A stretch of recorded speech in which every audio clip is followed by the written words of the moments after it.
Hello dear student, आज हम MA first semester का paper Indian nationalism up to 1916 के टॉपिक फर्स्ट यूनिट का topic socio and religious reform movement पर आज हम बात करेंगे। जैसा कि हम सभी socio and religious reform movement के बारे में हम लोग पहले भी पढ़ चुके हैं कि भारत में 19th सेंचुरी में सोशियो रिलीजियस रिफॉर्म मूवमेंट चलाए गए, जिससे भारतीय समाज और संस्कृति में व्याप्त तमाम तरह की कुरीतियों को दूर किया जा सके। तो आज हम सोशियो रिलीजियस रिफॉर्म मूवमेंट का नेचर, इसके कारण या इसके पीछे की जो इसकी पृष्ठभूमि है, आज हम इस पर चर्चा करेंगे। तो सबसे पहले सोशियो रिलीजियस रिफॉर्म मूवमेंट की जो पृष्ठभूमि थी, थोड़ी सी चर्चा उसकी हमने पिछले लेक्चर में की थी। तो सोशियो रिलीजियस रिफॉर्म मूवमेंट अपने आप में एक साथ ही ये सोशल रिफॉर्म मूवमेंट भी है और रिलीजियस रिफॉर्म मूवमेंट भी है, क्योंकि समाज और धर्म दोनों एक दूसरे के पूरक हैं और आबद्ध हैं। दोनों को एक दूसरे से हम अलग नहीं कर सकते हैं, इसलिए ये एक साथ समाज और धर्म सुधार आंदोलन है। क्योंकि यदि धर्म में सुधार करेंगे तो समाज में अपने आप बदलाव आएगा, और यदि समाज में बदलाव लाना है तो हमें धार्मिक प्रक्रियाओं को बदलना पड़ेगा। जिस प्रकार बहुत सारी हमारी धार्मिक रीति रिवाज जो धर्म के अंतर्गत संचालित होती हैं, उसका प्रभाव समाज पर भी पड़ता है। जैसे सती प्रथा, दहेज प्रथा, बाल विवाह, विधवा पुनर्विवाह पर रोक, ऐसी बहुत सारी कुरीतियां हैं, या जाति प्रथा, बहुपत्नी प्रथा। इस प्रकार के जो कुरीतियां हैं, इनका प्रभाव समाज पर बड़े पैमाने पर पड़ता है। तो अगर समाज को इन सारी कुरीतियों से या इन बुराइयों से मुक्त करना है तो इसके लिए हमें इसकी जड़ पर प्रहार करना होगा, और इसकी जड़ें धर्म में थी। तो इस अर्थ में धर्म सुधार आंदोलन या समाज सुधार आंदोलन दोनों ही एक दूसरे के पूरक हो जाते हैं। धर्म सुधार आंदोलन या समाज सुधार आंदोलनों की बात करें तो इसके उदय के जो कारण हैं, अब तक हम जो कारण पढ़ते आए हैं, उसमें कहा जाता है कि आधुनिक शिक्षा के कारण इसमें भारतीय समाज में परिवर्तन करने की ज़रूरत महसूस हुई। आधुनिक शिक्षा प्राप्त करने के बाद जो बौद्धिक वर्ग का उदय हुआ, इंटेलेक्चुअल क्लास आया, उसने तर्कवाद, मानववाद के विचारों को ग्रहण किया, और आधुनिक शिक्षा का ये जो प्रभाव हुआ, उससे समाज में धर्म में बदलाव करने की तरफ ये लोग अग्रसर हुए। लेकिन इसके साथ साथ तमाम सारे अन्य कारण भी गिनाए जाते हैं, और कहा जाता है कि अंग्रेज़ों की सक्रिय प्रगतिशीलता भी थी। अंग्रेज़ों का अपना इसमें इंटरफियरेंस था। अंग्रेज़ों ने कानून बनाए स्वयं भारतीयों की तमाम सारी समस्याओं को दूर करने के लिए। इसके अलावा आधुनिक जो प्रेस है या कम्युनिकेशन के माध्यम थे संचार के, इन सब वजहों से और मिशनरियों का जो प्रभाव था, मिशनरीज का उस समय, इसकी वजह से सोशियो रिलीजियस रिफॉर्म मूवमेंट हुए। लेकिन इसके साथ साथ हमें इतिहास का विद्यार्थी होने के नाते बहुत सारे ऐसे पॉइंट्स को भी ध्यान में रखना चाहिए जो संभवतः पहली नज़र में या प्रत्यक्ष रूप में हमें दिखाई नहीं देते हैं। तो इतिहास के विद्यार्थी हम हैं, इस वजह से हमें उन सारे बिंदुओं पर भी गहराई से जांच पड़ताल करनी चाहिए कि ऐसे कौन से तथ्य हैं जो हो सकता है कि इसमें हमारे सामने किताबों में या इतिहास लेखन के अंतर्गत हमारे सामने प्रस्तुत नहीं किए गए हैं, या कुछ ऐसे वजह भी हैं जो जिसके पीछे प्रस्तुत न करने के पीछे कोई इनका मूल उद्देश्य रहा हो लेखकों का।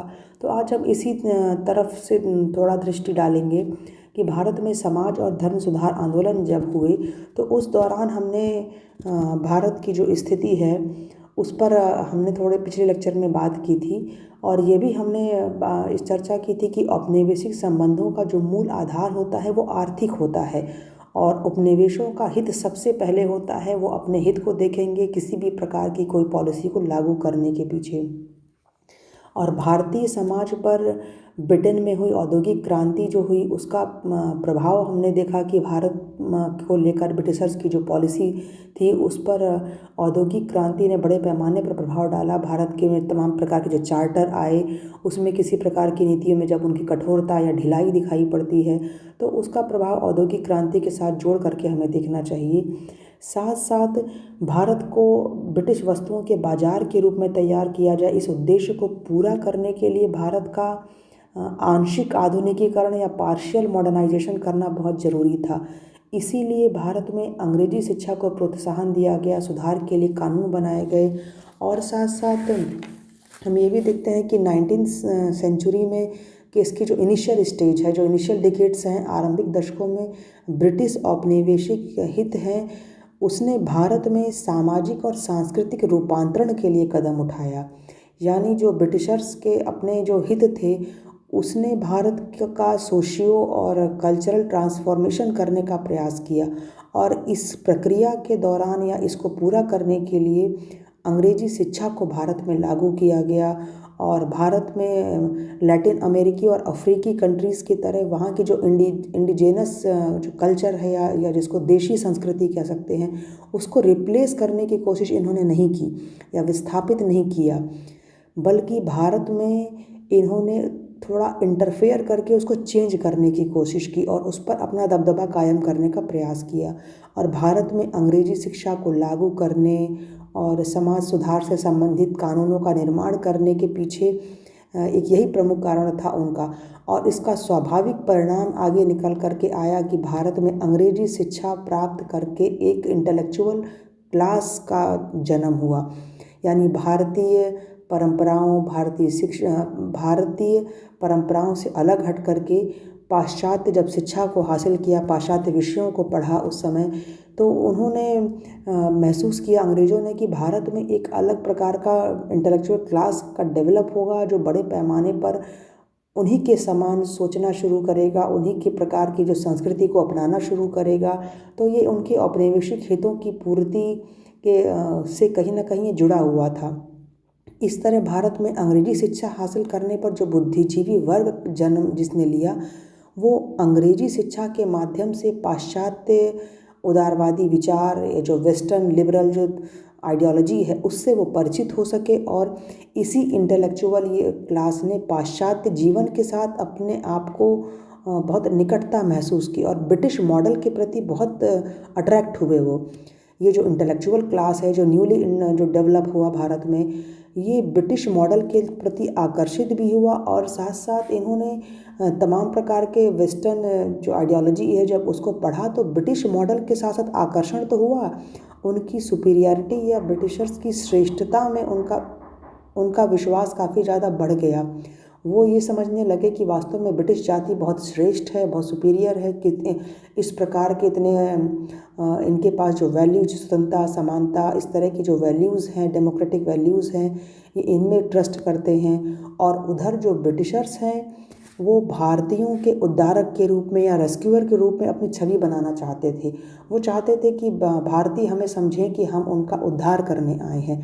और जो न्यूली डेवलप्ड इंटेलेक्चुअल क्लास था, वो ब्रिटिशर्स को कम से कम इस प्रकार का उद्धारक समझने लग गया था और उनके प्रभाव में आ चुका था। और पश्चिम की जो औपनिवेशिक संस्कृति है उसको भारत पर लादने या थोपने का प्रयास इसके माध्यम से करना चाह रहे थे ब्रिटिशर्स। और जल्दी ही इसका परिणाम भी उन्हें दिखाई पड़ता है कि अंग्रेजी शिक्षा प्राप्त जो भारतीय बुद्धिजीवी वर्ग है वो बड़े पैमाने पर ब्रिटिश संस्कृति के बहुत करीब आया और भारत में भी बड़े पैमाने पर इस प्रकार के जो उनके विचार हैं कुछ एक वर्ग तक प्रचार प्रसार हुआ। लेकिन बहुत जल्दी जो भारतीय बुद्धिजीवी वर्ग है उसका मोह भंग हो गया ब्रिटिश संस्कृति से। वो इस जो कंट्राडिक्शन है वो इस चीज़ को समझ गए कि एक तरफ उन्होंने पश्चिम की जो उदारवादी विचारधारा है, लिबरल आइडियोलॉजी है, उसको पढ़ा, और भारत में किस तरह से स्थापित ब्रिटिश संस्थाएं हैं उनमें किस तरह का प्रतिनिधित्व दिया जा रहा है भारतीयों को, उनके प्रति कैसी पॉलिसी को लागू किया जा रहा है। तो इस तरह का जो कॉन्ट्राडिक्शन है उनके सिद्धांत और व्यवहार में अंतर इन लोगों ने देख लिया, भारतीय बुद्धिजीवियों ने। और इस कॉन्ट्राडिक्शन को समझने के बाद जल्दी ही वो इस निष्कर्ष पर पहुंच गए भारतीय बुद्धिजीवी कि पश्चिमी समाज में समानता के आधार पर तो उन्हें प्रवेश नहीं मिलेगा। और यही वजह है कि जब वेस्टर्न जो मॉडल है उसके प्रभाव में जब ये आए तो वेस्टर्न मॉडल के अगेंस्ट एक तरह का रिएक्शन भी उन्होंने महसूस किया। वो वेस्टर्न मॉडल के प्रभाव में हैं भी, उन्हीं की बातें भी कर रहे हैं, लेकिन उसी का प्रतिरोध भी वो कर रहे हैं और उनको महसूस हो रहा है कि वेस्टर्न मॉडल का सहारा लेकर के हमें ब्रिटिशर्स का विरोध भी करना है बहुत से बिंदुओं को लेकर के। और समाज धर्म सुधार आंदोलन में दोनों तत्व हम एक साथ देखेंगे। जब हम बहुत सारे वेस्टर्न वैल्यूज़ की बात करते हुए इंडियन इंटेलेक्चुअल क्लास को देखेंगे यहाँ पर, और वहीं पर किस तरह से इन्होंने जो वेस्टर्न वैल्यूज़ हैं, एक तरह से जो पाश्चात्य मॉडल का जो प्रभाव है या जो मानक हैं, पैरामीटर्स होते हैं जो वेस्टर्न वैल्यूज़ के, उसको इन लोगों ने धर्म सुधार आंदोलनों में वो तत्व को इन्होंने समावेश इसका किया। साथ साथ उसके प्रति इन्होंने एक तरह का रिएक्शन भी दिया जब ब्रिटिशर्स का उन्होंने विरोध करना शुरू किया, ब्रिटिशर्स की गलतियों को उन्होंने उजागर करना शुरू किया। साथ साथ ब्रिटिशर्स की पॉलिसीज़ के बारे में जब इनका विरोध दिखाई पड़ता है तो ब्रिटिश मॉडल के प्रति इनका आकर्षण और ब्रिटिश मॉडल के प्रति विरोध, दोनों तत्व हमें सोशियो रिलीजियस रिफॉर्म मूवमेंट में दिखाई देंगे। दूसरे शब्दों में हम कहें तो जहाँ भारतीय बुद्धिजीवियों ने पाश्चात्य मॉडल से प्रेरणा ली, वहीं दूसरी तरफ औपनिवेशिक संस्कृति का इन्होंने विरोध भी किया। तो यहाँ इसका मतलब ये नहीं है कि इन्होंने आंख मूंद करके वेस्टर्न मॉडल पर भरोसा किया और भारतीय देसी संस्कृति को पूरी तरह से इन्होंने विस्मृत कर दिया या उसकी आलोचना की। जहाँ इन्हें ज़रूरत महसूस हुई इन्होंने वेस्टर्न मॉडल का सपोर्ट किया या उसका एग्जाम्पल रखा, और जहाँ ज़रूरत महसूस हुई इन्होंने वेदों उपनिषदों का भी सहारा लिया। यानी दोनों तरह के कल्चर के जो रचनात्मक पहलू हैं उसको इन लोगों ने ग्रहण किया, और अतीत और परंपरा में जो निहित जो छोड़ देने लायक जो ऐसे पॉइंट्स हैं, जो कुरीतियाँ हैं, जो नेगेटिव पॉइंट्स हैं जो उनके कल्चर पर चोट कर सकते हैं मॉडर्नाइजेशन पर, उसको छोड़ना उन्होंने बेहतर समझा। और इस तरह से पाश्चात्य और परंपरागत भारतीय मॉडल, यानी जो पाश्चात्य मॉडल है ब्रिटिशर्स का और परंपरागत मॉडल है भारतीय का, इन दोनों के बीच इन्होंने एक रचनात्मक सामंजस्य या बैलेंस लाने की कोशिश की और एक वैकल्पिक आधुनिकीकरण का प्रयास किया। यानी आधुनिकीकरण का एक नया विकल्प इन्होंने प्रस्तुत किया, और उस काल के जो बुद्धिजीवी हैं इस वैकल्पिक आधुनिकता की जो खोज है करेंगे, उसका प्रयास हमको निरंतर दिखाई पड़ेगा इनके कामों में। जैसे बंगाल के एक बुद्धिजीवी हैं अक्षय कुमार दत्त, इन्होंने तत्वबोधिनी पत्रिका में पाश्चात्य और परंपरागत भारतीय दोनों तत्वों के नेगेटिव पॉइंट्स की आलोचना की। तो इन्होंने भारतीय और परंपरागत जो दोनों कल्चर हैं उसमें कौन कौन से नेगेटिव पॉइंट हैं, किनको छोड़ देना चाहिए, उसकी इन्होंने आलोचना की। साथ साथ हम ये भी देखते हैं कि बहुत सारे स्थानों पर जहाँ ज़रूरत पड़ी इन्होंने भारतीय परंपरा का समर्थन किया, और जहाँ ज़रूरत पड़ी इन्होंने वेस्टर्न मॉडल का समर्थन किया। जैसे कि जब भारत में बाल विवाह का आलोचना करनी थी तो इन्होंने किस तरह से मेडिकल साइंस को बीच में लाए और मेडिकल साइंस को आधार बनाया कि और बताया कि बाल विवाह का किस प्रकार से दुष्प्रभाव पड़ता है और किस प्रकार से छोटी उम्र में शादी कर दिए जाने के पश्चात उनके बालिकाओं के स्वास्थ्य पर इसका दुष्प्रभाव पड़ता है। तो इस तरह से मेडिकल साइंस यानी जो वेस्टर्न मॉडल है उसको लेकर के आए यहाँ पर। साथ साथ जो बाल विवाह यानी कि परंपरागत भारतीय मॉडल की के अंतर्गत ये प्रथा चलती थी उस पर इन्होंने प्रहार किया। तो ये जो भारत में 19वीं सेंचुरी में जो सामाजिक धार्मिक सुधार आंदोलन चला वो एक तरह से भारतीय पुनर्जागरण इसको कहा जाता है। इसे कहा जाता है कि यूरोप में जिस प्रकार का रेनेसा स्टार्ट हुआ, यूरोपियन रेनेसा, वैसे ही ये भारतीय पुनर्जागरण था।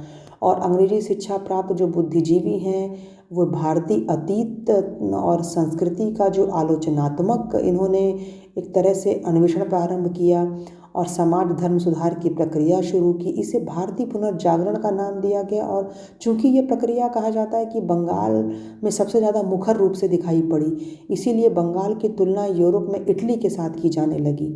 और भारतीय पुनर्जागरण को कहा गया कि ये दो भिन्न संस्कृतियों के बीच संवाद है और दो भिन्न संस्कृतियों के बीच संवाद का परिणाम है, क्योंकि सोशियो रिलीजियस रिफॉर्म में हम वेस्टर्न मॉडल और ट्रेडिशनल इंडियन मॉडल दोनों के तत्वों का समावेश जब हम देखेंगे तो इसीलिए भारतीय पुनर्जागरण को कहा गया कि दो भिन्न संस्कृतियों के बीच संवाद का परिणाम ये है और दोनों के तत्व यहाँ पर हमें देखने को मिलते हैं। तो जो भारतीय पुनर्जागरण है ऐसा नहीं है कि इसमें टोटल केवल भारतीय परंपरागत मॉडल को अपनाया गया या कहीं पर पूरी तरह से वेस्टर्न मॉडल को अपनाया गया।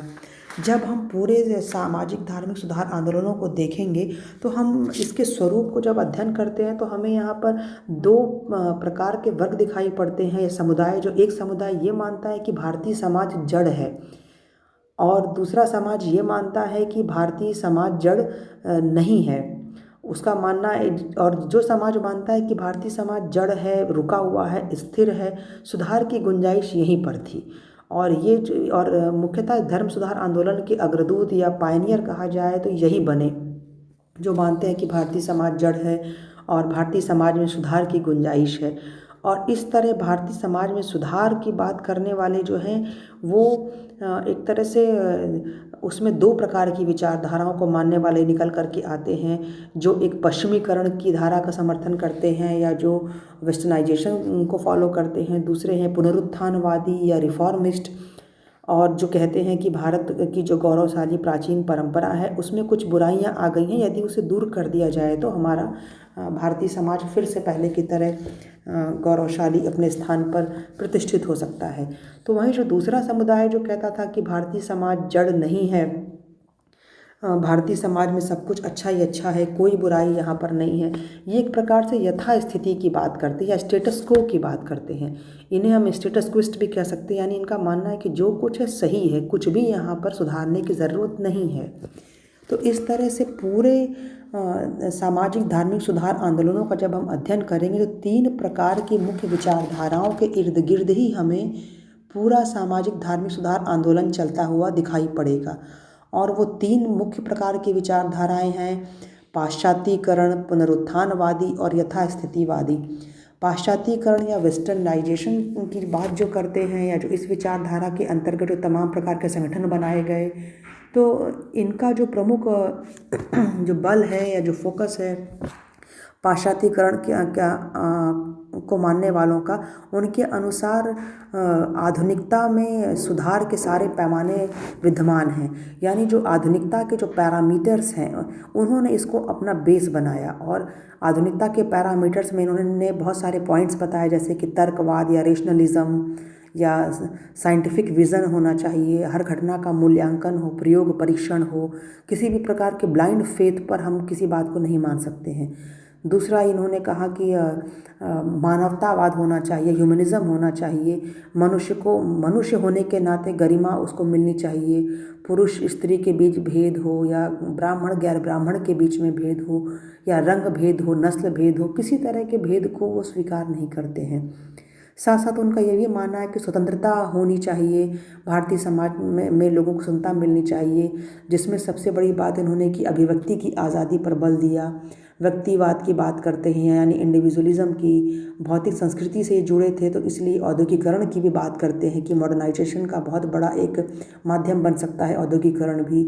इसके अलावा जो दूसरी प्रकार की धारा को हम देखेंगे, जो पुनरुत्थानवादी या रिफॉर्मिस्ट कह सकते हैं हम हैं, तो पुनरुत्थानवादियों का मानना है कि आधुनिकता के सारे पैरामीटर्स हमारे एंशिएंट इंडिया में विद्यमान थे, प्राचीन काल से ही हमारे यहाँ आधुनिकता के पैरामीटर्स रहे हैं, हमें कहीं बाहर से लेने की ज़रूरत इसे नहीं है। और वो जो प्राचीन श्रेष्ठता की जो भावना है वो अतीत से ये उसको जोड़ते हैं और अतीत का बहुत ही महिमा मंडन करते हैं और पाश्चात्यकरण का ये विरोध करते हैं। और भारतीय समाज में ये मानते हैं कि बुराइयां हैं, लेकिन वो बुराइयां प्राचीन काल से भारतीय समाज में नहीं थी।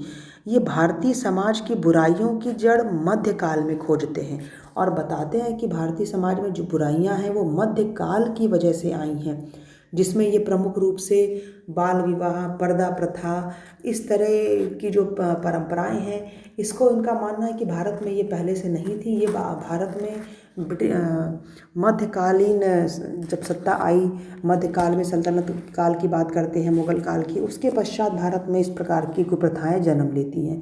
लेकिन अगर निष्पक्ष तौर पे अगर हम देखें तो उत्तर वैदिक काल में भी कई स्थानों पर हमें बाल विवाह की सूचना तब से ही प्राप्त होनी शुरू हो जाती है। तो इस तरह मध्यकाल में भारतीय बुराइयों की जड़ खोजना अपने आप में इस विचारधारा की सीमाओं को स्पष्ट कर देता है, पुनरुत्थानवादी विचारों की सीमाओं को। अन्य प्रकार की जो विचारधारा थी, जिसको हमने कहा यथास्थितिवादी या स्टेटस को की बात करते हैं कि हमारे समाज में सब कुछ अच्छा ही अच्छा है, कुछ भी यहाँ पर बुरा नहीं है और किसी भी प्रकार के सुधार की यहाँ पे आवश्यकता नहीं है। तो हम पूरा सामाजिक धार्मिक सुधार आंदोलन के अंतर्गत जो तमाम प्रकार की संस्थाएं स्थापित हुई सभी धर्मों में, चाहे वो हिंदुओं से संबंधित सामाजिक धर्म सुधार की संस्थाएं हों या मुस्लिम धर्म के अंतर्गत स्थापित अलीगढ़, वहाबी, देवबंद, असरार आंदोलन, इसके अलावा theosophical society, young Bengal, Ramakrishna mission, Brahmo Samaj, Arya Samaj, इस प्रकार की समस्त ये जो संस्थाएं समाज धर्म सुधार आंदोलन के लिए स्थापित की गई, ये सभी इस 3 प्रकार की विचारधारा पुनरुत्थानवादी, पाश्चात्यवादी, यथास्थितिवाद के आसपास ही घूमती हुई दिखाई पड़ती हैं। और इन सभी धर्म सुधार संस्थाएं या समाज सुधार संस्थाएं जो हैं, इनमें एक से अधिक विचारधाराओं के तत्व एक साथ दिखाई पड़ सकते हैं। ऐसा नहीं है कि किसी एक विचारधारा को ही एक संस्था फॉलो कर रही होगी। ब्रह्म समाज में हमें कई स्थान पर पुनरुत्थानवादी के तत्व दिखाई पड़ते हैं, तो कई स्थान पर हमें पाश्चात्यवादी के भी तत्व दिखाई पड़ते हैं। इस तरह बहुत सारे एक साथ एक ही संस्था में हमें एक या दो विचारधाराएं एक साथ हमें उसके तत्व यहाँ पर दिखाई पड़ेंगे। इसके अलावा सबसे बड़ी बात यहाँ पर यह भी है कि इस प्रकार के जो विचारधाराएं हैं, उनमें अगर हम बात करें सबसे ज़्यादा जनाधार अगर किसी का था इन तीनों प्रकार की विचारधाराओं में से मानने वालों का, तो सबसे अधिक जनाधार यथास्थितिवादियों का था, या यथास्थितिवाद को मानने वालों का, जो ये मानते थे कि भारतीय समाज में कोई भी बुराइयां नहीं है, भारतीय समाज को सुधारने की कोई आवश्यकता नहीं है। और यदि सबसे कम जनाधार की बात करें, तो सबसे कम जनाधार या सबसे कम सपोर्ट अगर किसी प्रकार की विचारधारा को था, तो वो था पाश्चात्यकरण या वेस्टर्नाइजेशन की बात करने वालों का। तो इस तरह से पाश्चात्यवादी, पुनरुत्थानवादी, यथास्थितिवादी, ये हिंदू मुस्लिम दोनों धर्मों के अंतर्गत जो चलाए गए तमाम सारे सुधार आंदोलन थे, इनमें स्थापित संस्थाएं हैं, इन सभी तत्वों को समावेश करते हुए आगे बढ़ती हैं और तमाम प्रकार के सुधार कार्यक्रमों को चलाते हैं।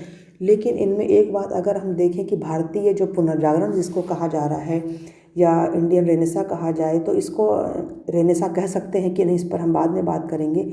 लेकिन इसकी जो प्रमुख बातें हैं जिस पर फोकस किया गया, वो प्रमुख बातें थीं कि मानव विवेकवाद या तर्क बुद्धिवाद पर इन्होंने भरोसा किया, जिसको रेशनलिज्म कह सकते हम हैं। रेशनलाइजेशन पर इन्होंने बहुत बल दिया और कहा कि विवेकवाद क्या सही है क्या गलत है, किसी बात को मानने की कसौटी रेशनलिज्म पर आधारित होना चाहिए।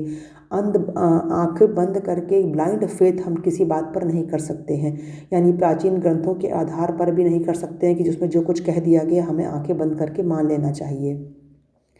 इस तरह बहुत सारे जो हमने जैसे अभी एग्जाम्पल दिया कि बाल विवाह की खामियों को निकालने के लिए या बाल विवाह किस प्रकार गलत है, इसको साबित करने के लिए मेडिकल साइंस के आधार पर इसे हानिकारक सिद्ध किया गया। आर्थिक मुद्दे पर भी लॉजिकल बात को करते हुए राजा राम मोहन राय ने गरीबी और आर्थिक असमानता पर चोट की और धन की निकासी है या जो ड्रेन ऑफ वेल्थ की थ्योरी है, उसकी इनिशियल तरह से कॉन्सेप्ट यहीं से प्रस्तुत किया गया। इसके अलावा रिलीजियस यूनिवर्सलिज्म की बात की गई, जिसको हम कह सकते हैं धार्मिक सार्वभौमवाद, यानी धार्मिक सार्वभौमवाद से तात्पर्य है कि तमाम तरह के रिलीजियस डिफरेंसेस को नकारना या धार्मिक विभाजन को नज़रअंदाज कर देना और ईश्वर की एकता में और मानव के बीच में बंधुता प्रेम पर बल देना, मानव और मानव के बीच में एकता की स्थापना करना। इसके अलावा ह्यूमनिज़म पर बल दिया गया, व्यक्तिवाद या इंडिविजुअलिज्म पर बल दिया गया। व्यक्तिवाद जो है वो ये बात करता है कि व्यक्ति सेंटर में है और सब कुछ व्यक्ति के लिए होना चाहिए। और इस तरह से जो धार्मिक ग्रंथों को जन सामान्य को उपलब्ध कराया गया, जिससे कि सामान्य लोग भी उन धार्मिक ग्रंथों को पढ़ सके कि इसके अंतर्गत क्या कहा गया है, जिससे कि जो धार्मिक व्यक्ति हैं जो बीच में एक तरह से बिचौलियों का काम कर रहे थे, उनकी भूमिका कम हो पाई, बहुत हद तक तो कम नहीं हो पाई। लेकिन अब धार्मिक ग्रंथों में कही गई बातों का वर्णन केवल एक स्पेसिफिक रिलीजियस क्लास ही नहीं करेगा। काफ़ी हद तक आम व्यक्ति भी समझने लग गए कि धर्म ग्रंथों में कही गई बातें कहाँ तक सही हैं और कहाँ तक हमें उसको मानना चाहिए। इसी तरह बहुत सारे सुधारक हैं जिसको हम राजा राम मोहन राय या तो इसके अलावा दयानंद सरस्वती और ऐसे बहुत सारे नाम इसमें मिलते हैं, हेनरी विवियन डेरोजियो, ऐसे बहुत सारे विचारक हैं जिसको जब हम तमाम प्रकार की संस्थाओं को पढ़ेंगे तो इनका नाम आएगा। ये सारे विचारकों ने अलग अलग प्रकार की संस्थाओं की स्थापना की और उन संस्थाओं के माध्यम से तमाम सारी कुरीतियों पर चोट करने की कोशिश की। वो कुरीतियाँ थीं जैसे भारत में बड़े पैमाने पर बहुदेववाद प्रचलित था, उसको उन्होंने कहा कि बहुदेववाद के स्थान पर इन सुधारकों का मानना था कि भारत में एकेश्वरवाद की स्थापना होनी चाहिए या मोनोथिज़म की स्थापना। जो पॉलीथिज़म है यानी बहुदेववाद, एक से अधिक देवताओं की जो पूजा की जाती है, उस पर चोट की इन्होंने और मोनोथिज़म की बात की। इसके अलावा बहुत सारे वर्गों के अंतर्गत व्याप्त कुरीतियों को दूर करने की इन्होंने कोशिश की। बड़े व्यापक वर्ग को इन्होंने इस आंदोलन के तहत लेने का प्रयास किया, जिसमें स्त्रियां भी थीं। स्त्री समाज में प्रचलित तमाम प्रकार की कुरीतियां जैसे कि बाल विवाह, सती प्रथा, इस पर उन्होंने चोट की। पॉलीगैमी की बात की, इन्होंने कहा कि पॉलीगैमी या जो बहुपत्नी प्रथा है उसको वो बंद होनी चाहिए। विधवा पुनर्विवाह की बात हुई। ये अलग बात है कि बहुत हद तक इन्होंने सिद्धांतों का जो प्रचार किया और व्यवहार में ये स्वयं उसका पालन नहीं करते थे। ब्रह्म समाज के ही बहुत से ऐसे सुधारक थे, नेता थे, जो विधवा पुनर्विवाह की वकालत करते हैं, लेकिन अपने वास्तविक जीवन में वो इसको नहीं मानते हैं। साथ साथ बाल विवाह की मुखालफत करते हैं, लेकिन अपने परिवारों में स्वयं बाल विवाह अपने बच्चों के कर रहे हैं। इस प्रकार की बहुत सारे कॉन्ट्रडिक्शन इसमें दिखाई पड़ेंगे कि लोगों के सिद्धांत और व्यवहार में बहुत अंतर रहे। और स्त्री शिक्षा को लेकर के बात की, शिक्षा के क्षेत्र में सुधार करने का प्रयास किया। शिक्षा के क्षेत्र में हम देखेंगे कि बड़े पैमाने पर विषय जो थे बड़े नीरस थे और ट्रेडिशनल सब्जेक्ट्स चले आ रहे थे, जिसमें व्याकरण है, संस्कृत है और गणित की शिक्षा थोड़ी केवल जोड़ घटाने तक ही, दैनिक जीवन में जो ज़रूरतें होती हैं जोड़ घटाना करना, उसकी सामान्य जानकारी दी जाती थी। तो इस प्रकार के जो विषय थे वो कोई मानव की जो बुद्धि है उसका बहुत अधिक विस्तार नहीं करते थे, सोचने पर मजबूर कर सके इस प्रकार के विषय नहीं हुआ करते थे। तो ये सोचने समझने की शक्ति को काफ़ी सीमित कर दिया गया, केवल रटने पर, याद करने पर बल दी गई, इस प्रकार की शिक्षा थी। और दूसरी बात, शिक्षा के दरवाजे सबके लिए खुले भी नहीं थे। तो इस क्षेत्र में बड़े पैमाने पर ज्योतिबा फुले ने काम किया, सावित्रीबाई फुले ने काम किया, जिन्होंने सबसे पहले जो कन्याएं हैं, अछूत कन्याएं हैं, उनके लिए विद्यालय खोले। बाद में उनके विद्यालय सभी लोगों के लिए खोल दिए गए।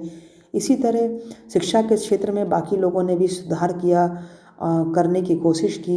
हिंदुओं के सब्जेक्ट से विद्यालयों में जो विषय थे, उनके जो नीरस विषय थे, उसको दूर तमाम तरह के वहाँ पे ऐसे विषय लाने की कोशिश की गई जिससे कि लॉजिकल डिस्कोर्स करने के लायक बन सके युवा। और उसमें विज्ञान की शिक्षा पर बल दिया गया, अंग्रेजी शिक्षा पर बल दिया गया। इसके अलावा जो मुसलमानों की शिक्षा थी उसमें हालांकि प्रवेश के स्तर पर तो किसी प्रकार के प्रतिबंध नहीं थे, वो समानता के आधार पर सभी के लिए खुले हुए थे। लेकिन यदि हम विषयों की बात करें तो उसमें भी धार्मिक ग्रंथों का ही अध्ययन होता था। तो इस तरह शिक्षा के मामले में दोनों धर्मों में सुधार की गुंजाइश थी और इस पर इन्होंने ध्यान भी दिया। और बड़े पैमाने पर कुछ इस प्रकार के सुधार होने के बावजूद भी इसमें तमाम प्रकार की सीमाएं थी कि वो बड़े पैमाने पर सभी वर्गों को ये नहीं छू पाए या नहीं प्रभावित कर पाए। और इस तरह जो धर्म सुधार जो आंदोलन चला वो अंधविश्वास का विरोध करने, मूर्ति पूजा या आइडियल वर्शिप का विरोध करने के लिए और एकेश्वरवाद का समर्थन करता है। ये मोनोथिज्म का, बहुदेववाद परंपरा का विरोध करता है। इसके अलावा महिलाओं के संबंध में तो तमाम मुद्दे थे, तलाक लेने का अधिकार, संपत्ति में अधिकार या बहुविवाह को रोकना, और ऐसे बहुत सारे मुद्दे हैं जिस पर इन्होंने कम फोकस किया और कुछ मुद्दों पर ज़्यादा फोकस किया गया। और सबसे बड़ी बात इसमें ये रही कि दलितों की स्थिति में सुधार करने का प्रयास नहीं किया गया इसमें। और स्त्रियों के संबंध में भी जो भी सुधार के जो इन्होंने प्रयास किए वो केवल हाई क्लास की जो महिलाएं थीं, एलीट क्लास की, उच्च वर्गों की हिंदू स्त्रियों तक ही ये सीमित रह गया। निम्न वर्गों की स्त्रियों के लिए सुधार कुछ खास नहीं यहाँ पर हो पाए। और दूसरी बात ये भी है कि बहुत सारी ऐसी प्रथाएं, सती प्रथा, पर्दा प्रथा, ये निम्न वर्ग की स्त्रियों में नहीं ज़्यादा पैमाने पर देखा गया, क्योंकि सती प्रथा और पर्दा प्रथा जो है, ये पर्दा प्रथा अभिजात वर्ग की महिलाएं इसको फॉलो करती थी। साथ साथ जो पर्दा प्रथा निम्न वर्ग की महिलाएं इसको फॉलो नहीं ज़्यादा कर पाती थी, क्योंकि बड़े पैमाने पर निम्न वर्ग की महिलाएं बाहर खेतों में काम करने निकलती थी। तो ऐसे में वो पर्दा प्रथा का पालन बहुत कठोरता के साथ नहीं कर पाती थी। साथ साथ सती प्रथा को अगर हम देखें तो सीधा संबंध इसका आर्थिक निर्भरता से है या भौतिक निर्भरता से। उच्च वर्गों की जो स्त्रियां हैं उनको बाहर निकलने का अधिकार नहीं है, वो बाहर खुले में पर्दा हटा करके नहीं जा सकती हैं। तो पति की मृत्यु के बाद जो उनकी आर्थिक रूप से जो पर निर्भरता जो थी वो किसी दूसरे पर निर्भर हो जाती थी। इसलिए संभवतः वो पति के मरने के बाद चिता में स्वयं को झोंक देती थी, पति के साथ मर जाती थी, वो अपने प्राण को त्याग देती थी। लेकिन जो निम्न वर्ग की महिलाएं हुआ करती थीं वो निकल के बाहर मजदूरी भी करती, खेतों में काम भी करती थी। तो ऐसे में सती प्रथा बड़े पैमाने पर निम्न वर्ग की स्त्रियों ने इसको फॉलो नहीं किया और उच्च वर्गों की स्त्रियों के सुधार आंदोलन तक ही सीमित रह गया और निम्न वर्गों की जो स्त्रियां हैं, दलित हैं, उनके मुद्दों को ये नहीं छू पाए। इस तरह इनकी सीमाएं अपने आप में इसमें स्पष्ट हो जाती हैं। तो समाज और धर्म सुधार जो आंदोलन की जो विशेषताएं अगर हम कहें तो ये उदारवादी थे, उपयोगितावादी थे और मानवतावादी थे। इनमें पाश्चात्य तत्व तो थे ही और विदेशी तत्व दोनों जो थे, वेस्टर्न मॉडल और इंडियन मॉडल दोनों को इन लोगों ने प्रोत्साहित किया, जो इसके अच्छे पॉइंट्स थे। साथ साथ इसमें इन्होंने पाश्चात्य मॉडल से प्रभावित होकर के इन्होंने पाश्चात्य मॉडल को ही चुनौती दी। तो इस तरह से समाज सुधार आंदोलन अपने आप में जो था इनका ये मौलिक तो था ही। वैकल्पिक आधुनिकता की स्थापना की जो उन्होंने प्रयास किया ये पूरी तरह तो नहीं कर पाए, लेकिन फिर भी कुछ हद तक इन्होंने सुधार करने का प्रयास किया। और सबसे बड़ी बात है, अंग्रेज़ों ने जो कानून बनाए उन कानूनों की स्थापना और कानून बना दिए जाने से जब संस्थागत रूप मिल गया इस सुधारों को तो बड़े पैमाने पर इन सुधारों का प्रभाव भी पड़ा कुछ वर्गों तक जो प्रभावित वर्ग थे इनसे। तो इस तरह समाज और धर्म सुधार आंदोलनों ने भारत में सुधार लाने का जो एक मुहिम चलाई है, इंडियन रेनेसां जिसको हम कहते हैं, उसमें काफ़ी हद तक ये सफल भी रहे और आगे चल के राष्ट्रवाद की भावना को उन्होंने के साथ जोड़ने का इसको प्रयास किया।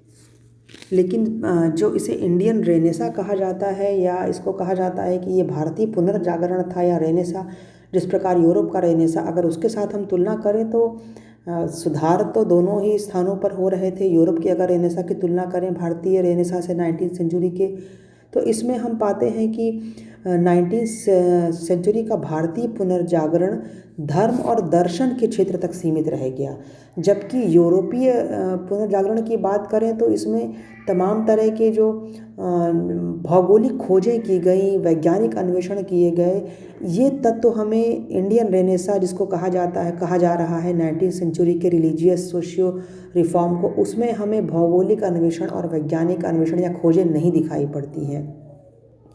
तो इस तरह से हम कह सकते हैं कि सुधार तो यूरोपीय रेनेसां और Indian renaissance so called Indian renaissance में भी हो रहे थे, लेकिन वहाँ पर विज्ञान भी उसमें हमें दिखाई पड़ता है। वहाँ के रेनेसां में विज्ञान की प्रगति हुई, लेकिन यहाँ पर विज्ञान की प्रगति पर बल नहीं दिया गया।